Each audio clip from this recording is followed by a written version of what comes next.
ओम अथातो ब्रह्म जिज्ञासा ओम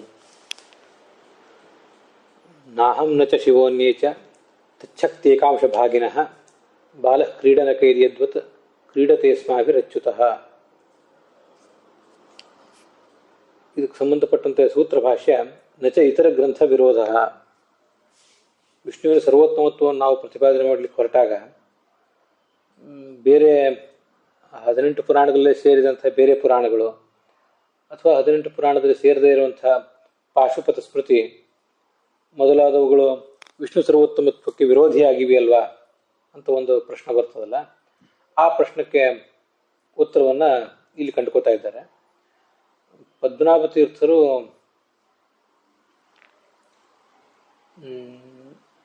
ಇಲ್ಲಿ ಹೇಳಿದ್ದನ್ನು ನಾವೇನು ನೋಡೋ ಅಗತ್ಯ ಇಲ್ಲ. ಉಳಿದವರು ತ್ರಿವಿಕ್ರಮ ಪಂಡಿತರು ಮತ್ತು ಜಯತೀರ್ಥರು ಹೇಳಿದ್ರಲ್ಲೇ ಪದ್ಮನಾಭ ತೀರ್ಥರ ವಿಷಯನೂ ಕೂಡ ಅಡಕ ಆಗಿಬಿಡ್ತದೆ. ಅದರಿಂದ ಮೊದಲು ತ್ರಿವಿಕ್ರಮ ಪಂಡಿತರಲ್ಲಿ ಏನಿದೆ ಅಂತ ನೋಡೋಣ. ನಚ ಪಾಶುಪತಾದಿ ಗ್ರಂಥೈ ವಿರೋಧ. ವಿಷ್ಣು ಸರ್ವೋತ್ತಮತ್ವಕ್ಕೆ ಪಾಶುಪತ ಮೊದಲಾದ ಗ್ರಂಥಗಳು ಅಂದರೆ ಪಶುಪತಿ ಅಂದರೆ ರುದ್ರ ಆತ ರಚಿಸಿದಂಥ ಗ್ರಂಥ, ಅವುಗಳಿಂದ ವಿರೋಧ ಬರ್ತದಲ್ಲ ಅಂದರೆ ನ ವಿರೋಧ, ಅದೇನು ವಿರೋಧ ಇಲ್ಲ. ತೇಷಾಂ ಮೋಹನಾರ್ಥಂ ಸೃಷ್ಟತ್ವಾತ್. ಆ ಎಲ್ಲ ಗ್ರಂಥಗಳ ರಚನೆಯು ಕೂಡ ಮೋಹಕ್ಕಾಗಿ ಆಗಿದೆ. ಅದನ್ನೇ ಏಷ ಮೋಹಂ ಸೃಜಾಮಿ ಏಷ ಮೋಹಂ ಸೃಜಾಮ್ಯಾಶು ಯೋಜನನ್ ಮೋಹಯಿಷ್ಯತಿ ಅಂತ ಭಗವಂತ ಹೇಳಿದ್ದಿದೆ. ತ್ವಂಚ ರುದ್ರ ಮಹಾಬಾಹು ಅಂತ ಇದು ವರಾಹ ಪುರಾಣದ ಮಾತು. ಹೀಗೆ ಅಲ್ಲಿ ಬಂದಿದೆ. ಆದ್ದರಿಂದ ಆ ಗ್ರಂಥಗಳಿಂದ ವಿಷ್ಣು ಸರ್ವೋತ್ತಮತ್ವಕ್ಕೆ ವಿರೋಧ ಏನೂ ಇಲ್ಲ. ಮೋಹಂ ಸೃಜಾಮಿ ಅಂದರೆ ಭಗವಂತ ತಾನೇ ಮೋಹವನ್ನು ಸೃಷ್ಟಿಸ್ತಾನೆ, ತಾನೇ ಮೋಹ ಬರುವಂತೆ ಮಾಡ್ತಾನೆ ಇವರೆಲ್ಲರಿಗೂ, ಅಜ್ಞಾನಿಗಳಾದವರಿಗೆ ಅಯೋಗ್ಯರಾದವರಿಗೆ ಅಂತ ಅದರ ತಾತ್ಪರ್ಯ ಅಲ್ಲ. ಭಗವಂತ ಯಾವತ್ತೂ ಕೂಡ ಹಾಗೆ ಮೋಹವನ್ನು ಮಾಡೋದಿಲ್ಲ ಅಂತ ತ್ರಿವಿಕ್ರಮ ಪಂಡಿತರ ಆಶಯ. ಹಾಗಾಗಿ ಅವನು ಮೋಹ ಆಗಲಿ ಅಂತ ಮಾಡಿದ್ದಲ್ಲ, ಅವನು ಮಾಡಿದ್ದರಿಂದ ಇವರಿಗೆ ಮೋಹ ಆಯ್ತಷ್ಟೆ. ಮೋಹ ಕಾರಣಂ ಸೃಜಾಮಿ. ಅವನೊಂದು ಗ್ರಂಥವನ್ನು ರಚನೆ ಮಾಡಿದ, ಅದರಿಂದ ಜ್ಞಾನಿಗಳಾದವರಿಗೆ ಸರಿಯಾದ ತಿಳುವಳಿಕೆ ಸರಿಯಾದ ಸ್ವಭಾವ ಇದ್ದವರಿಗೆ ಏನು ಜ್ಞಾನ ಬರಬೇಕಾಗಿತ್ತೋ ಅದೇ ಬಂತು. ಆದರೆ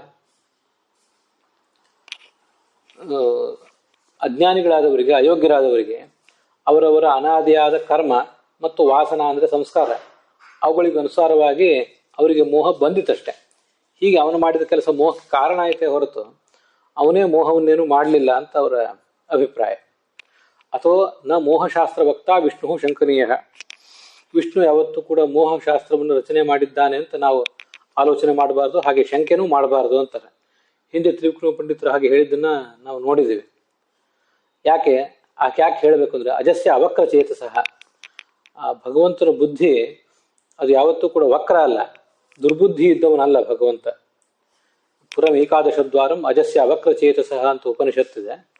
ಆದ್ದರಿಂದ ಆ ಭಗವಂತ ಜನ್ಮರಹಿತನಾದ ಭಗವಂತ ವಕ್ರವಾದ ಬುದ್ಧಿಯನ್ನೆಂದು ಯಾರಿಗೂ ತೋರಿಸುವವನಲ್ಲ, ವಕ್ರವಾದ ಬುದ್ಧಿಯನ್ನು ಉಪಯೋಗ ಮಾಡುವವನೂ ಅಲ್ಲ.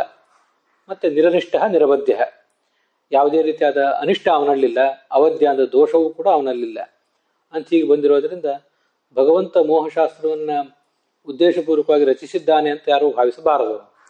ಇದು ತ್ರಿವಿಕ್ರಮ ಪಂಡಿತರ ಆಶಯ. ತ್ವಂಚ ಮೋಹಶಾಸ್ತ್ರಾಣಿ ಕುರು ಅನ್ಯಶ್ಚ ಕಾರಯ.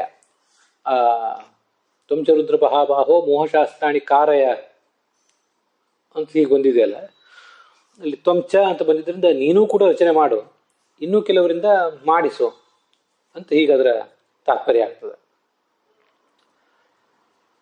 ಅನ್ಯಶ್ಚ ಕಾರ್ಯ ಅತಥ್ಯಾನಿ ಅವಿದ್ಯಮಾನಾನಿ ಲಿಂಗಮೂಲ ಮಾರ್ಗಣಾದೀನಿ. ಅತಥ್ಯ ಅಂದರೆ ಇಲ್ಲದೇ ಇರುವಂಥ ಕಥೆಗಳನ್ನು, ಎಲ್ಲಿಯೂ ಇಲ್ಲದೇ ಇರುವಂಥ ನಿರಾಧಾರವಾದ ಕಥೆಗಳನ್ನು, ತತ್ವಗಳನ್ನೇ ನೀನು ಪ್ರತಿಪಾದಿಸು. ಅದು ಹೇಗೆ ಅಂದರೆ ಲಿಂಗಮೂಲ ಮಾರ್ಗಣ ಅಂತ. ಶಿವಲಿಂಗದ ಮೂಲವನ್ನು, ಅದರ ಬುಡವನ್ನು ಮತ್ತು ತುದಿಯನ್ನು ವಿಷ್ಣು ಮತ್ತು ಬ್ರಹ್ಮರಿಗೆ ತಿಳಿಯಲಿಕ್ಕಾಗಲಿಲ್ಲ. ಮಾರ್ಗಣ ಅಂದರೆ ಅನ್ವೇಷಣೆ ಮಾಡುವುದು, ಅದು ಸಾಧ್ಯ ಆಗಲಿಲ್ಲ ಅಂತ ಒಂದು ಕಥೆ ಇದೆ. ಅದ್ರ ಬಗ್ಗೆ ಮುಂದೆ ಶ್ರೀನಿವಾಸ ತೀರ್ಥರ ಟಿಪ್ಪಣಿಯಲ್ಲಿದೆ, ಅದನ್ನು ಹೇಳ್ತೇನೆ. ಇದು ಅತಥ್ಯ ಅಂದರೆ ಪೂರ್ಣ ನಿರಾಧಾರವಾದದ್ದು, ಅವಿದ್ಯಮಾನ ಅಂತ ಅರ್ಥ. ಇನ್ನು ವಿತಥ್ಯ ಅಂದರೆ ವಿತಥ್ಯಾನಿ ತಥೋ ವಿಗತತ್ವೇ ಸತಿ ತಥ್ಯಾನಿ ಸೃಷ್ಟತ್ವಾದೀನಿ. ವಿತಥ್ಯ ಅಂದರೆ ತಥ್ಯ ಅಂದರೆ ಸತ್ಯ ಅಂತಲೇ ಅರ್ಥ. ಆದರೆ ವಿ ಅದು ತಥೋ ವಿಗತ. ತತಃ ಅಂದರೆ ಶಿವನಿಂದ ಅದು ವಿಗತ, ಶಿವನಲ್ಲಿ ಅದಿಲ್ಲ. ಆದರೆ ಅದು ಸತ್ಯ. ಎಲ್ಲಿ ಸತ್ಯ ಅಂದರೆ ವಿಷ್ಣುವಿನಲ್ಲಿ ಸತ್ಯ. ಸೃಷ್ಟೃತ್ವ, ಪಾಲನಕರ್ತೃತ್ವ, ನಾಶಕರ್ತೃತ್ವ ಮೊದಲಾದ ಗುಣಗಳು ವಿಷ್ಣುವಿನಲ್ಲಿ ಸತ್ಯ. ಆದರೆ ತತಃ ವಿಗತ, ಶಿವನಲ್ಲಿ ಇಲ್ಲ ಅಷ್ಟೆ. ಹೀಗೆ ಸೃಷ್ಟತ್ವ ಅನ್ನುವ ಸಂಗತಿ, ಜಗತ್ತಿನ ಸೃಷ್ಟತ್ವ, ಪಾಲನಕರ್ತೃತ್ವ, ನಾಶಕರ್ತೃತ್ವ, ಈ ಸಂಗತಿಗಳೇ ಏನು ಪೂರ್ಣ ಕಲ್ಪಿತ ಅಲ್ಲ. ವಿಷ್ಣುವಿನಲ್ಲಿದ್ದದ್ದನ್ನು ಶಿವನಲ್ಲಿ ಪ್ರತಿಪಾದನೆ ಮಾಡ್ತಾ ಇದ್ದಾರೆ, ಶಿವನಲ್ಲಿ ಅದಿಲ್ಲ ಅಂತ ಇಷ್ಟೇ ಅರ್ಥ. ಹೀಗೆ ಅತಥ್ಯ ವಿತಥ್ಯ ಅನ್ನೋದಕ್ಕೆ ಅರ್ಥ. ನಚ ಶೈವಾದಿ ಪುರಾಣ ವಿರೋಧೋಪಿ ಇತ್ಯಾಹ. ಪಾಶುಪತಾದಿ ಸ್ಮೃತಿಗಳ ವಿರೋಧವೂ ಇಲ್ಲ. ಇನ್ನು ಶೈವ ಅಂದರೆ ಶಿವನ ಸರ್ವೋತ್ತಮತ್ವವನ್ನು ಪ್ರತಿಪಾದನೆ ಮಾಡುವ 6 ಪುರಾಣಗಳು, ಮತ್ತೆ ಶೈವ ಆದಿ ಅಂದರೆ ಬ್ರಹ್ಮನ ಸರ್ವೋತ್ತಮತ್ವವನ್ನು ಹೇಳುವ 6 ಪುರಾಣಗಳು. ಒಟ್ಟು 18 ಪುರಾಣಗಳಲ್ಲಿ ಶಿವನ ಸರ್ವೋತ್ತಮತ್ವವನ್ನು ಹೇಳುವಂತೆ ಕಾಣುವ 6, ಬ್ರಹ್ಮನ ಸರ್ವೋತ್ತಮತ್ವವನ್ನು ಹೇಳುವ 6, ಹಾಗೆ ವಿಷ್ಣುವಿನ ಸರ್ವೋತ್ತಮತ್ವವನ್ನು ಹೇಳುವ 6 ಹೀಗೆ ಪುರಾಣಗಳು ಕಂಡು ಬರ್ತವೆ. ಇವುಗನ್ನೇ ಕ್ರಮವಾಗಿ ತಾಮಸ, ರಾಜಸ, ಸಾತ್ವಿಕ ಅಂತ ಹೇಳೋದು. ಆದರೆ ಆಚಾರ್ಯರು ಆ ತಾಮಸ, ರಾಜಸ, ಸಾತ್ವಿಕ ಅನ್ನೋ ಶಬ್ದವನ್ನು ಬಳಸಿಲ್ಲ. ಅವರು ಬಳಸುವುದು ತಾಮಸ ಅಂತ ನಾವು ಯಾವುದನ್ನು ಹೇಳ್ತೀವಿ ಅದಕ್ಕೆ ಶೈವ ಅಂತಾರೆ ಆಚಾರ್ಯರು. ರಾಜಸ ಅಂತ ನಾವು ಯಾವುದನ್ನು ಅಂತೀವಿ ಅದನ್ನ ಸಾತ್ವಿಕ ಅಂತಾರೆ. ರಾಜಸ ಅಂತ ಹೇಳೋದನ್ನ ನಾವು ರಾಜಸ ಅಂತ ಹೇಳುವುದನ್ನ ಅವರು ಬ್ರಾಹ್ಮ ಅಂತಾರೆ. ಮತ್ತೆ ನಾವು ಸಾತ್ವಿಕ ಪುರಾಣ ಅಂತ ಹೇಳುವುದನ್ನ ಆಚಾರ್ಯರು ವೈಷ್ಣವ ಪುರಾಣ ಅಂತ ಹೇಳ್ತಾರೆ ಅಷ್ಟೆ. ಅದನ್ನೇ ಇಲ್ಲಿ ಶೈವೇಚ ಸ್ಕಾಂದೆ ಅಂತಿದೆ ಬ್ರಹ್ಮಸೂತ್ರ ಭಾಷ್ಯದಲ್ಲಿ. ಶೈವೇಚ ಸ್ಕಾಂದೆ ಬ್ರಾಹ್ಮೇಚ ಬ್ರಹ್ಮವೈವರ್ತೆ ಅಂದ್ರೆ ಶಿವನ ಸರ್ವೋತ್ತಮತ್ವವನ್ನು ಪ್ರತಿಪಾದನೆ ಮಾಡುವ ಸ್ಕಂದ ಪುರಾಣದಲ್ಲಿ, ಹಾಗೇನೆ ಬ್ರಹ್ಮನ ಸರ್ವೋತ್ತಮತ್ವವನ್ನು ಹೇಳುವ ಬ್ರಹ್ಮ ಪುರಾಣದಲ್ಲಿ ಅಂತ ಅರ್ಥ ಆಗುತ್ತೆ. ಅದನ್ನೇ ತ್ರಿವಿಕ್ರಮ ಪಂಡಿತರು ಶೈವಾದಿ ಅಂತ ಆದಿ ಪದದಿಂದ ಹೇಳಿದ್ದಾರೆ. ಯದಿಚ ಶೈವಾದಿ ಪುರಾಣಾನಾಂ ಶಿವಾದ್ಯುತ್ತಮತ್ವೇ ತಾತ್ಪರ್ಯ ಮಿಷ್ಯತೆ ತರ್ಹಿ ಪೂರ್ವಾಪರ ವಿರೋಧಾತ್ ಅಪ್ರಾಮಾಣ್ಯಂ ಸ್ಯಾತ್ ತೇಷ್ವಪಿ ವಿಷ್ಣು ಸರ್ವೋತ್ತಮತ್ವ ಪ್ರತಿಪಾದನಾತ್. ಶೈವ ಪುರಾಣಗಳನ್ನು ಮತ್ತು ಬ್ರಹ್ಮ ಪುರಾಣಗಳನ್ನು ನೀವು ಮುಂದಿಟ್ಕೊಂಡು ಅವು ಶಿವನಿಗೆ, ಸೂರ್ಯನಿಗೆ, ಮತ್ತಾರೋ ಗಣಪತಿಗೆ ಸರ್ವೋತ್ತಮತ್ವವನ್ನು ಪ್ರತಿಪಾದನೆ ಮಾಡ್ತದೆ ಅಂತ ನೀವು ಭಾವಿಸುವುದಾದರೆ ಆವಾಗ ಅದೇ ಗ್ರಂಥಗಳಲ್ಲಿ ಒಂದು ಯಾವುದೋ ಗ್ರಂಥವನ್ನು ನೀವೇನು ತಂದಿರ್ತೀರಿ ಮುಂದೆ, ಅದರಲ್ಲೇ ಒಂದು ಕಡೆ ವಿಷ್ಣುವಿನ ಸರ್ವೋತ್ತಮತ್ವವನ್ನು ಪ್ರತಿಪಾದನೆ ಮಾಡುವ ಭಾಗಗಳಿವೆ. ಆದ್ದರಿಂದ ಪೂರ್ವಾಪರ ವಿರೋಧ ಬರುವುದರಿಂದ ಒಂದು ಪುರಾಣದಲ್ಲೇ ಒಂದು ಭಾಗಕ್ಕೂ ಮತ್ತೊಂದು ಭಾಗಕ್ಕೂ ವಿರೋಧ ಬರುವುದರಿಂದ ಅದು ಅಪ್ರಮಾಣ ಆಗಬೇಕಾಗ್ತದೆ. ಯಾಕೆಂದ್ರೆ ತೇಷ್ವಪಿ ವೈಷ್ಣವ ಪುರಾಣಗಳಲ್ಲಿ ಮಾತ್ರ ವಿಷ್ಣು ಸರ್ವೋತ್ತಮತ್ವ ಇರುವುದಲ್ಲ, ಈ ಬ್ರಾಹ್ಮ ಮತ್ತು ಶೈವ ಪುರಾಣಗಳಲ್ಲಿಯೂ ಕೂಡ ವಿಷ್ಣುವಿನ ಸರ್ವೋತ್ತಮತ್ವವನ್ನು ಪ್ರತಿಪಾದಿಸಿದ್ದಾರೆ. ತಸ್ಮಾತ್ ಪಾಶುಪತಾದಿ ಪರಿಕಲ್ಪಿತ ಶಿವಾದ್ಯುತ್ತಮತ್ವ ಪರಿಪಾಟಿ ಪೂರ್ವಪಕ್ಷ ದರ್ಶನ ಭಾಷೆಯ ತೇಷು ಉಪನ್ಯಸ್ತಃ ಇತ್ಯಭಿಪ್ರಾಯ. ಆದ್ದರಿಂದ ಈ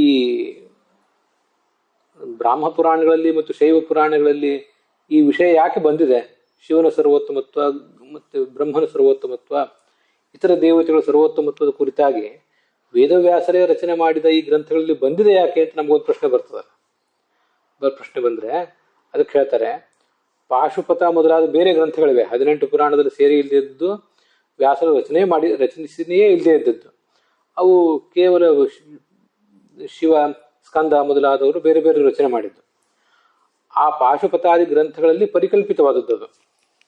ಅಂತಹ ಪರಿಕಲ್ಪಿತವಾದಂತಹ ಒಂದು ವಿಷಯ ಏನಿದೆ, ಪರಿಕಲ್ಪಿತ ಶಿವಾದ್ಯುತ್ತಮತ್ವ ಪರಿಪಾಟಿ, ಶಿವಾದಿಗಳ ಉತ್ತಮತ್ವದ ಒಂದು ವಿಷಯ. ಆ ಪರಿಪಾಟಿ ಅಂದರೆ ವಿಷಯ ಅಂತ ತಿಳ್ಕೋಬಹುದು. ಆ ವಿಷಯವನ್ನ ಪೂರ್ವಪಕ್ಷ ಅನ್ನುವ ರೀತಿಯಲ್ಲಿ ಈ ಬ್ರಾಹ್ಮ ಪುರಾಣಗಳು ಮತ್ತು ಶೈವ ಪುರಾಣಗಳಲ್ಲಿ ಹೇಳಿದ್ದಾರೆ. ಅದರಿಂದ ಇಲ್ಲಿ ಹೇಳಿರುವುದು ಪೂರ್ವಪಕ್ಷ ಅಷ್ಟೇ, ಸಿದ್ಧಾಂತ ಅಲ್ಲ. ಅದನ್ನೇ ದರ್ಶನ ಭಾಷೆಯ ಅಂತ ಹೇಳಿದರು. ದರ್ಶನ ಭಾಷಾ ಮತ್ತು ಸಮಾಧಿ ಭಾಷಾ, ಗುಹ್ಯ ಭಾಷಾ ಅಂದರೆ ಹಿಂದೆ ಹೇಳಿದ್ದು, ಇನ್ನೊಂದ್ಸರಿ ಅದನ್ನು ನೋಡಬೇಕು. ಸಮಾಧಿ ಭಾಷಾ ಅಂದರೆ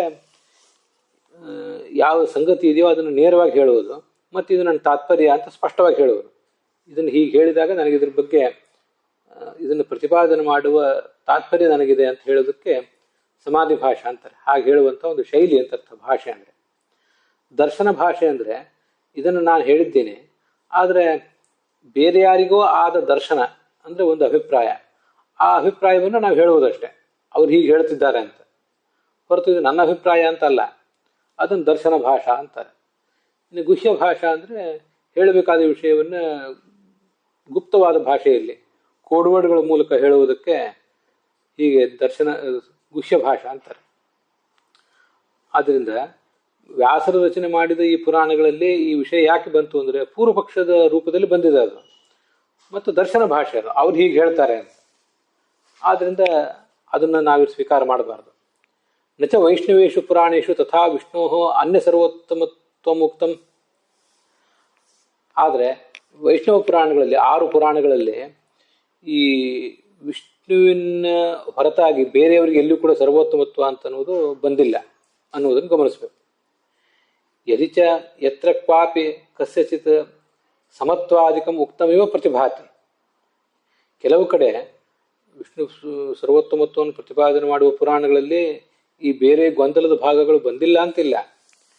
ಒಂದು ವೇಳೆ ಎಲ್ಲಿಯಾದರೂ ಬಂದಿದ್ದರೆ, ಎತ್ರ ಕ್ವಾಪಿ ಎಲ್ಲಿಯಾದರೂ ಬಂದಿದ್ದರೆ ವೈಷ್ಣವ ಪುರಾಣಗಳಲ್ಲಿ ಕಸ್ಯಚಿತ ಯಾರೋ ಒಬ್ಬ ದೇವತೆಗೆ ಸಮತ್ವಾದಿಕಂ ಅವನು ವಿಷ್ಣುವಿಗೆ ಸಮ ಅಂತಾಗಲಿ ಆದಿಪದದಿಂದ ವಿಷ್ಣುವಿಗೆ ಅಧಿಕ ಅಂತಾಗಲಿ ಹೇಳಿದಂತೆ ಕಂಡು ಬಂದರೆ ಅದೆಲ್ಲವೂ ಏನಾಗಿರ್ತದೆ, ತತ್ ಬುದ್ಧಿ ಕಾಲುಷ್ಯಾತ್ ಪೂರ್ವಪಕ್ಷ ಸಿದ್ಧಾಂತ ವಿಭಾಗ ಅಪರಿಜ್ಞಾನ ಅತ್ಯುಕ್ತಂ.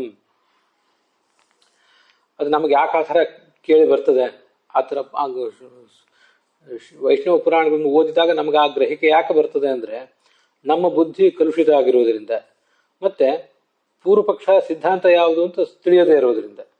ಗ್ರಂಥದ ಶೈಲಿ ಪೂರ್ಣವಾಗಿ ನಮಗೆ ಪರಿಚಿತ ಆಗಿದ್ದಾಗ ಮಾತ್ರ ಇದರಲ್ಲಿ ಪೂರ್ವಪಕ್ಷ ಯಾವುದು ಸಿದ್ಧಾಂತ ಯಾವುದು ಅಂತ ಗೊತ್ತಾಗ್ತದೆ. ಇಲ್ಲದೆ ಹೋದರೆ ಗ್ರಂಥದ ಶೈಲಿಯ ಸಂಸ್ಕೃತ ಭಾಷೆ ಬರ್ತಿದ್ರೂ ಕೂಡ ಗ್ರಂಥದ ಶೈಲಿಯ ಪೂರ್ಣ ಪರಿಚಯ ಇಲ್ಲದೆ ಹೋದರೆ ದೊಡ್ಡದೊಂದು ಗೊಂಡಾರಣ್ಯದಲ್ಲಿ ಪ್ರವೇಶ ಮಾಡಿದಂಗೆ ಆಗಿಬಿಡ್ತದೆ. ಅಲ್ಲಿ ಯಾರು ಏನು ಹೇಳ್ತಿದ್ದಾರೆ, ಕೊನೆಗೆ ತೀರ್ಮಾನ ಏನಾಯಿತು ಅಂತನ್ನುವುದೇ ತಿಳಿಯದಂತಾಗಿಬಿಡ್ತದೆ. ಅದಕ್ಕೆ ಪೂರ್ವಪಕ್ಷ ಯಾವುದು ಸಿದ್ಧಾಂತ ಯಾವುದು ಅನ್ನುವ ವಿಭಾಗವೇ ತಿಳಿಯದ ಮೂಲಕ ನಮಗೆ ವೈಷ್ಣವ ಪುರಾಣಗಳನ್ನು ಓದಿದಾಗ ಈ ತಪ್ಪ ಗ್ರಹಿಕೆ ಆಗೋದು.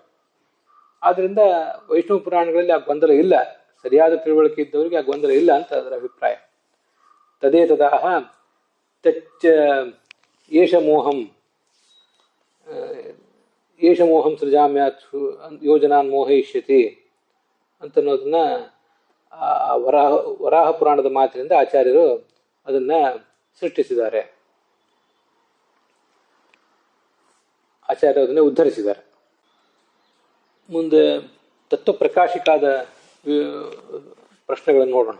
ತತ್ವಪ್ರಕಾಶಿಕ ಆಚಾರ್ಯರ ಭಾಷ್ಯವನ್ನು ಯಾವ ದೃಷ್ಟಿಯಿಂದ ನೋಡಿದೆ, ಇದೇ ದೃಷ್ಟಿ, ಸ್ವಲ್ಪ ಶಬ್ದಗಳು ಬೇರೆ ಬೇರೆ ಇರ್ತವೆ. ತಥಾಪಿ ಅಸ್ತಿ ಪಾಶುಪತಾದಿಶಾಸ್ತ್ರ ವಿರೋಧ, ಇದು ತತ್ವಪ್ರಕಾಶಿಕ ಜಯತೀರ್ಥರದು. ವಿಷ್ಣು ಸರ್ವೋತ್ತಮತ್ವವನ್ನು ನೀವು ಪ್ರತಿಪಾದಿಸಿದ್ದೀರಲ್ಲ, ನಿಮ್ಮ ಅಭಿಪ್ರಾಯಕ್ಕೆ ಪಾಶುಪತಾದಿ ಶಾಸ್ತ್ರಗಳಿಂದ, ಪಶುಪತಿ ಅಂದರೆ ರುದ್ರ, ಅವನು ರಚನೆ ಮಾಡಿದ ಶಾಸ್ತ್ರ ಇನ್ನೂ ಮೊದಲಾದ ಶಾಸ್ತ್ರಗಳು, ಅದರಿಂದ ವಿರೋಧ ಬರ್ತದಲ್ಲ. ಅಲ್ಲಿ ರುದ್ರ ಮೊದಲಾದ ದೇವತೆಗಳು ಸರ್ವೋತ್ತಮತ್ವವನ್ನು ಪ್ರತಿಪಾದನೆ ಮಾಡಿದ್ದಾರಲ್ಲ. ಇತ್ಯತಃ ನಚ ಇತರ ಗ್ರಂಥ ವಿರೋಧ, ಹಾಗೆ ವಿರೋಧ ಏನೂ ಇಲ್ಲ. ಕುತೋನ ವಿರೋಧ, ಯಾಕೆ ವಿರೋಧ ಇಲ್ಲ ಅಂದರೆ ತಚ್ಚ ಇತಿ ಚೇತ್ ತೇಷಾಂ ಮೋಹಾರ್ಥಂ ಕೃತತ್ವಾತ್, ಅವೆಲ್ಲವೂ ಮೋಹಾರ್ಥವಾಗಿ ರಚಿಸಿದಂಥ ಗ್ರಂಥಗಳು. ಏಷ ಇತಿ ಮುಹ್ಯತೆ ಅನೇನ ಜನಃ ಇತಿ ಮೋಹ ನಟನಂ ವಂಚನಂ ವಾ. ಮೋಹ ಶಾಸ್ತ್ರ ಅಂದರೆ ಏಷ ಮೋಹಂ ಸೃಜಾಮ್ಯಾಸು ಅಂತ ಮೋಹ ಅಂತಿದೆಯಲ್ಲ ಅಲ್ಲಿ, ಆ ಮೋಹ ಅನ್ನೋ ಶಬ್ದಕ್ಕೆ ಮುಹ್ಯತೆ ಅನೇನ ಜನಃ ಅಂದರೆ ಓದುವ ಜನರು, ಅನೇನ ಈ ಗ್ರಂಥದಿಂದ ಮುಹ್ಯತೆ ಮೋಹವನ್ನು ಹೊಂದುತ್ತಾರೆ, ಅದರಿಂದ ಅದಕ್ಕೆ ಮೋಹ ಅಂತ ಹೆಸರು. ಅದರಿಂದ ಅನೇನ ಅಂದರೆ ಈ ಶಾಸ್ತ್ರದಿಂದ ಆಗಬಹುದು. ಅದಕ್ಕಿಂತ ಹೆಚ್ಚಾಗಿ ನಟನಂ ವಂಚನಂ ವಾ, ನಟನೆ ಅಥವಾ ವಂಚನೆ ಅಂತ ಅದರ ತಾತ್ಪರ್ಯ. ಅಲ್ಲಿ ನಟನ ಮತ್ತು ವಂಚನ ಅಂತ 2 ಥರ ಇದೆಯಲ್ಲ, ಅದಕ್ಕೆ ನಾವು ನೋಡ್ಬೋದಾದಂಥ ಒಂದು ಟಿಪ್ಪಣಿಯಲ್ಲಿ ನಟನ ಅಂದರೆ ಕ್ರಿಯಾರೂಪ, ವಂಚನ ಅನ್ನೋದು ಶಬ್ದರೂಪ. ವಂಚಿಸುವುದು ಅನ್ನೋದು ಶಾಬ್ದಿಕವಾದದ್ದು, ನಮ್ಮ ಹೇಳಿಕೆಗಳ ಮೂಲಕ ವಂಚಿಸುವುದನ್ನು ವಂಚನ ಅಂತಾರೆ.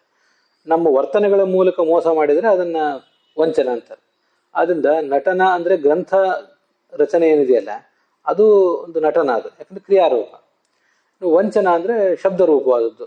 ಇತಿ ಅನಯೋಹೋ ಶಬ್ದಯೋಹೋ ಭಿನ್ನಾರ್ಥತ್ವಂ, ಹೀಗೆ ಭಿನ್ನವಾದ ಅರ್ಥಗಳನ್ನು ನಾವು ತಿಳ್ಕೊಳ್ಬೇಕು ಅಂತ ಭಾವಬೋಧ ಟಿಪ್ಪಣಿಯಲ್ಲಿ ಅದು ಕಾಣಿಸ್ತದೆ.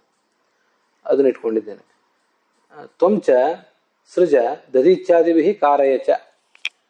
ರುದ್ರನೇ ಪರಮಾತ್ಮ ರುದ್ರನಿಗೆ ಹೇಳಿದ್ದಿದ್ದು, ತ್ವಂ ನೀನು ಸೃಜ ಸೃಷ್ಟಿಸು, ಮತ್ತೆ ದಧೀಚ್ಛಾದಿಭಿ ಕಾರಯ, ಕೆಲವರು ದಧೀಚಿ ಮೊದಲಾದವರಿಂದ ನೀನು ಇದನ್ನು ಮಾಡಿಸು.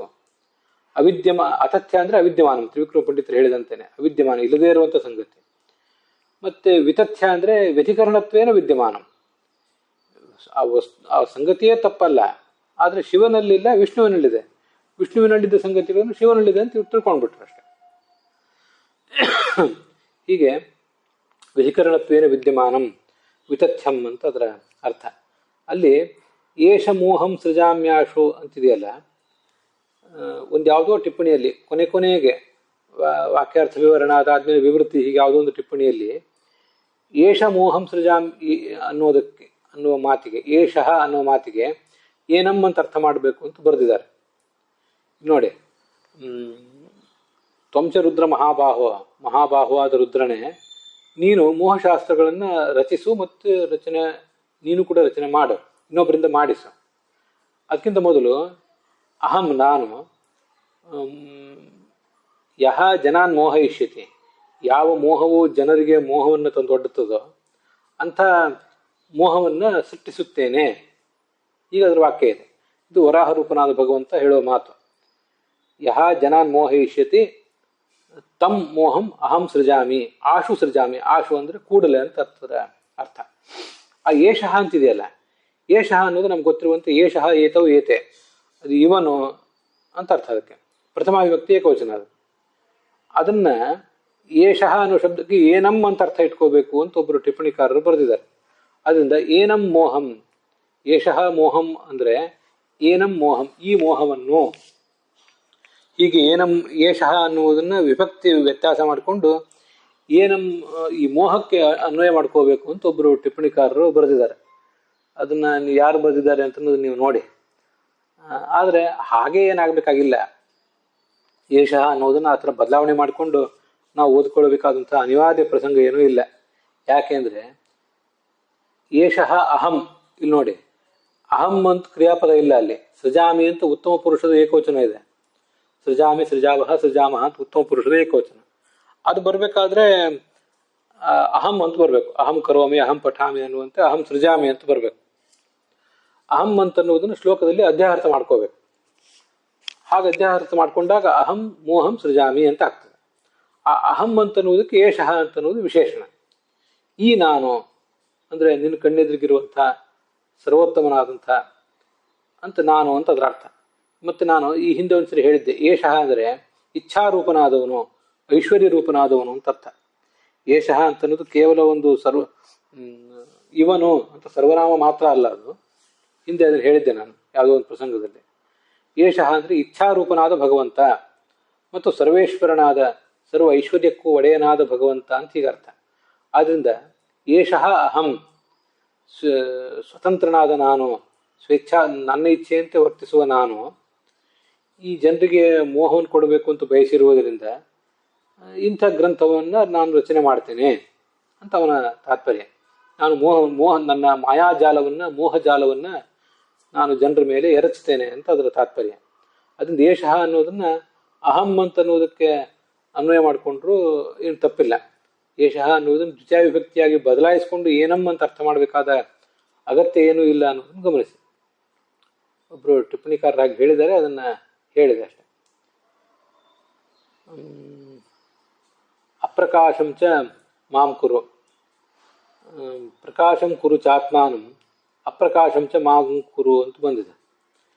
ಮತ್ತೆ ನಿನ್ನನ್ನು ನೀನು ಜಗತ್ತಿನಲ್ಲಿ ಹೆಚ್ಚು ಬೆಳಕಿಗೆ ತಾ, ಮತ್ತೆ ಮಾಂ ನನ್ನನ್ನು ಅಪ್ರಕಾಶಂ ಚ ಕುರು ಜಗತ್ತಿಗೆ ಹೆಚ್ಚು ಪರಿಚಿತ ಅಲ್ಲ ಅನ್ನೋ ರೀತಿಯಲ್ಲಿ ವರ್ಣನೆ ಮಾಡು.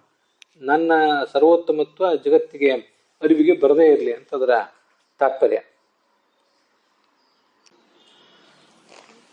ಆತ್ಮಾನಂ ಮತ್ತೆ ಮಾಂಚ ಪ್ರತಿ, ಆತ್ಮಾನಂ ಅಂದ್ರೆ ನಿನಗೆ ಶಿವನಿಗೆ ಹೇಳ್ತಾ ಇರೋದು, ಮತ್ತೆ ಮಾಮ್ ಅಂದ್ರೆ ನನ್ನನ್ನು ವಿಷ್ಣುವನ್ನು, ಇವರಿಬ್ಬರನ್ನು ಕುರಿತು ಪ್ರಕಾಶವನ್ನು ಮತ್ತು ಅಪ್ರಕಾಶವನ್ನು ಮಾಡು. ಅಂದ್ರೆ ನೀನು ನಿನ್ನ ವಿಷಯದಲ್ಲಿ ಪ್ರಸಿದ್ಧಿ ಬರುವಂತೆ ಮಾಡು, ನನ್ನ ವಿಷಯದಲ್ಲಿ ಹೆಚ್ಚು ಪ್ರಸಿದ್ಧಿ ಬರದೇ ಇರುವಂತೆ ಮಾಡು, ನನ್ನ ಸರ್ವೋತ್ತಮತ್ವ ಜನರಿಗೆ ಸುಲಭವಾಗಿ ಸಿಗದಂತೆ ಮಾಡಬೇಕು ನೀನು ಅಂತ ಅದರ ಅಭಿಪ್ರಾಯ ಆಗ್ತದೆ. ಸ್ಕಂದ ಪುರಾಣ ಮೊದಲಾದ ಪುರಾಣಗಳಲ್ಲಿ ಅವು ಶಿವ ವಿಷಯಕವಾದಂಥ ಪುರಾಣಗಳು, ಶಿವನ ಸರ್ವೋತ್ತಮತ್ವವನ್ನು ಹೇಳುವ ಪುರಾಣಗಳು. ಆದ್ದರಿಂದ ಅದನ್ನು ಶೈವ ಪುರಾಣ ಅಂತಾರೆ. ಆದ್ದರಿಂದ ಆ ಪುರಾಣಗಳಿಂದ ವಿರೋಧ ಬಂತಲ್ವಾ, ವಿಷಯತ್ತ ತದ್ವಿರೋಧ ಸ್ಯಾತ್, ಅದರಿಂದ ವಿರೋಧ ಬರ್ತದಲ್ಲ. ಅಂದರೆ ಸ್ಕಂದ ಪುರಾಣದ ಮಾತನ್ನು ನೀವು ಇಟ್ಕೊಂಡು ಅಲ್ಲಿ ಶಿವ ಸರ್ವೋತ್ತಮತ್ವವನ್ನು ಹೇಳಿದ್ದಾರೆ ಅಂತ ಭಾವಿಸಿ ವಿಷ್ಣು ಸರ್ವೋತ್ತಮತ್ವಕ್ಕೆ ಅದರಿಂದ ಬಾಧಕ ಹೇಳಬಾರ್ದು. ಯಾಕೆಂದರೆ ಶೈವೇ ಸ್ಕಾಂಧೆ, ಶಿವ ಸರ್ವೋತ್ತಮತ್ವವನ್ನು ಹೇಳುವ ಪುರಾಣಗಳಲ್ಲಿ ಮತ್ತು ಬ್ರಹ್ಮ ಸರ್ವೋತ್ತಮತ್ವವನ್ನು ಹೇಳುವ ಪುರಾಣಗಳಲ್ಲಿ ಭಗವಂತನ ಪಾರಮ್ಯವನ್ನೇ ಹೇಳಿದ್ದಾರೆ ಅಂತ 2 ಶ್ಲೋಕಗಳನ್ನು ಹೇಳ್ತಾರೆ. ಅದು ನೋಡಿ, ಸ್ವಪಚಾದಪಿ ಕಷ್ಟತ್ವಂ ಬ್ರಹ್ಮೇಶಾನಾದಯ ಸುರಾಹ ತದೈವಾಚ್ಯುತ ಯಾಂತ್ಯೇವ ಯದೈವತ್ವಂ ಪರಾಂಗುಖ ಅಂತ. ಇದು ಭಗವಂತನಿಗೆ ಹೇಳೋದು, ಯಾರೋ ಜ್ಞಾನಿಗಳಾದವರು ಹೇಳೋದು.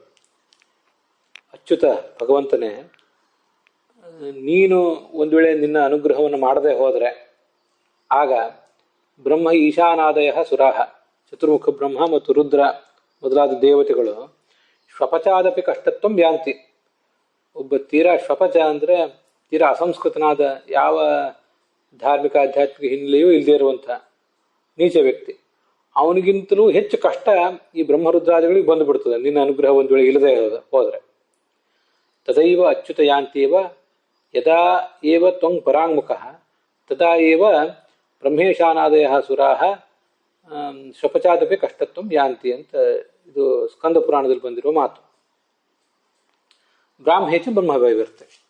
ಮತ್ತು ಬ್ರಹ್ಮನ ಸರ್ವೋತ್ತಮತ್ವವನ್ನು ಹೇಳುವ ಬ್ರಹ್ಮವೈವರ್ತ ಪುರಾಣದಲ್ಲಿ ಹೀಗಿದೆ, ಇದು ಸ್ವಯಂ ಬ್ರಹ್ಮನೇ ಹೇಳೋದು. ನ ಅಹಂ, ನಾನಾಗಲಿ, ನಚ ಶಿವ, ಶಿವನಾಗಲಿ, ಅನ್ಯೇಚ, ಬೇರೆ ದೇವತೆಗಳಾಗಲಿ, ತಚ್ಛಕ್ತಿ ಏಕಾಂಶ ಭಾಗಿನಃ ನ, ಆ ಭಗವಂತನ ಅನಂತ ಶಕ್ತಿಯ ಒಂದು ಅಂಶಕ್ಕೂ ನಾವು ಸಮಾನರಲ್ಲ, ನಮ್ಮ ಶಕ್ತಿ ಸಮಾನವಲ್ಲ. ಬಾಲಃ ಕ್ರೀಡನ ಕೈದಿ ಅದ್ಭುತ. ಹೇಗೆ ಒಬ್ಬ ಬಾಲಕ ಆಟಿಕೆ ಸಾಮಾನುಗಳನ್ನು ತಗೊಂಡು ಆಡ್ತಾನೋ ಹಾಗೆ ಕ್ರೀಡತೆ ಅಸ್ಮಾಭಿಹಿ ಅಚ್ಯುತಃ. ಆ ಭಗವಂತ ನಮ್ಮೆಲ್ಲರ ಜೊತೆಗೆ ನಮ್ಮನ್ನು ಆ ಪದವಿಯಲ್ಲಿ ಇರಿಸಿ ಬೀಳಿಸಿ, ಹೀಗೆ ಅವನು ಆಡಿಸಿ ಬೀಳಿಸಿ ಆಡ್ತಾನೆ ಅಂತ. ಮೊದಲನೇದು ಸ್ಕಂದ ಪುರಾಣ, ಎರಡನೇದು ಬ್ರಹ್ಮವೈವರ್ತ ಪುರಾಣ. ಆದರೆ ವೈಷ್ಣವ ಪುರಾಣಗಳಲ್ಲಿ ಮಾತ್ರ ಈ ಥರ ಬೇರೆಯವರ ಸರ್ವೋತ್ತಮತ್ವದ ಬಗ್ಗೆ ವರ್ಣನೆ ಬಂದೇ ಇಲ್ಲ. ಅಲ್ಲೆಲ್ಲ ಇರುವುದು ಕೇವಲ ವಿಷ್ಣುವಿನ ಸರ್ವೋತ್ತಮತ್ವ ಮಾತ್ರ. ನಚ ವೈಷ್ಣವೇಶು ತಥಾ, ವೈಷ್ಣವೇಶು ಪುರಾಣೇಶು ಅನ್ಯ ತಥಾ ಅಂದರೆ ಅನ್ಯ ಸರ್ವೋತ್ತಮತ್ವ ನಾಸ್ತಿ. ತಚ್ಚ ಏಷ ಮೋಹಂ ಇತ್ಯುಕ್ತಂ. ಇದನ್ನೆಲ್ಲ ಏಷ ಮೋಹಂ ಎಂಬ ಮಾತಿನಿಂದ ಪುರಾಣಕಾರರು ಸ್ಪಷ್ಟಪಡಿಸಿದ್ದಾರೆ. ಅಲ್ಲಿಗೆ ಈ ಭಾಗ ಸಮಾಪ್ತ ಆಗಿದೆ.